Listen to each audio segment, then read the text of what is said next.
Le clan Mbappé qui s'acharne sur le PSG, Vinicius Junior qui tranche enfin sur son avenir au Real Madrid et les lourdes accusations d'une avocate contre Dimitri Payet au Brésil. Abonne-toi, le journal du foot, ça commence maintenant.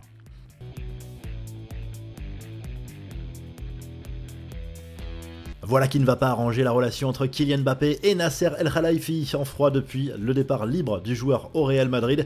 Les avocats de l'attaquant français ont annoncé lors d'une conférence de presse plusieurs recours pour mettre fin au litige avec le PSG. Ça concerne cette fameuse somme de 55 millions d'euros réclamée aux dirigeants parisiens pour des salaires, des primes impayées sur la dernière année de son contrat. Une somme désormais saisie sur les comptes du PSG en attendant un procès au prud'homme. Cette situation pousse donc le clan Mbappé à multiplier les recours auprès de la justice, mais aussi de l'UEFA, ce qui pourrait, dans le pire des cas, valoir une exclusion du PSG de la Ligue des Champions. Et là, ce serait terrible en termes d'image pour le joueur. De son côté, le Paris Saint-Germain a fait savoir qu'il irait sans problème se défendre devant cette juridiction, les prud'hommes. L'autre info sur le PSG, c'est le sujet beaucoup plus léger, celui des fuites concernant le futur maillot, celui de la saison prochaine.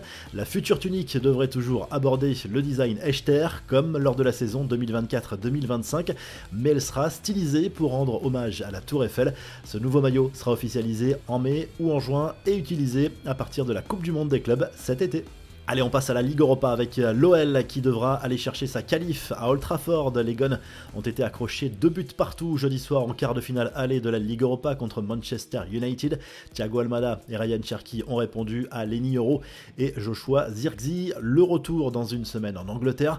La presse britannique fracasse ce vendredi André Onana qui a commis 2 nouvelles erreurs lors de ce match alors qu'il fanfaronnait avant la rencontre. Dans ses notes du match, le Daily Mail a été sans pitié avec le portier camerounais avec un 2 sur 10 et un commentaire cinglant justement sur ses déclarations d'avant-match du portier des Red Devils appelé à s'exprimer plus tôt sur le terrain que dans les médias par le tabloïd.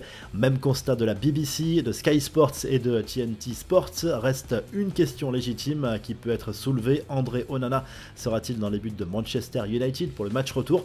Il est un joueur irrégulier et United pourrait avoir besoin d'un remplaçant plus tôt que prévu, écrit le Manchester Evening News. Les autres résultats de la soirée, match nul, un but partout entre Tottenham et Francfort, 0-0 entre les Rangers et Bilbao en Écosse. Bodo Glimt a pris un avantage certain en dominant la Lazio Rome 2-0. Et en Conference League, Chelsea et le Betis Séville ont fait un pas important vers les demi-finales, surtout les Anglais vainqueurs 3-0 sur la pelouse du Legia Varsovie. La Fiorentina et le Rapid de Vienne ont également pris une option en s'imposant à l'extérieur. Décision imminente pour Vinicius Junior concernant son avenir au Real Madrid.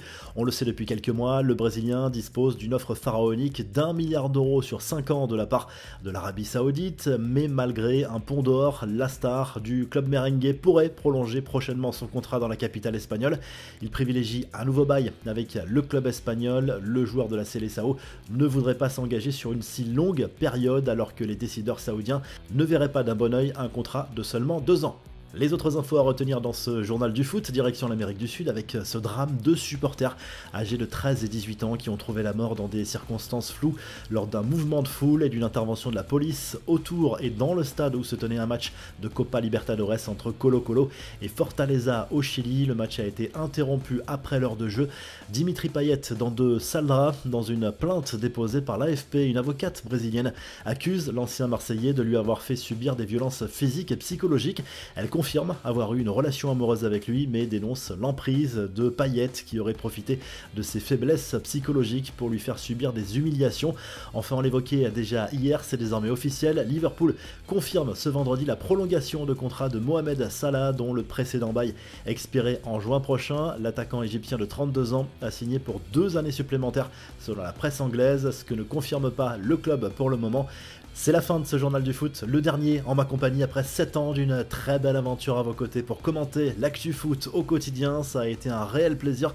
La chaîne va évoluer prochainement avec de nouvelles choses, de nouveaux formats, alors restez fidèles.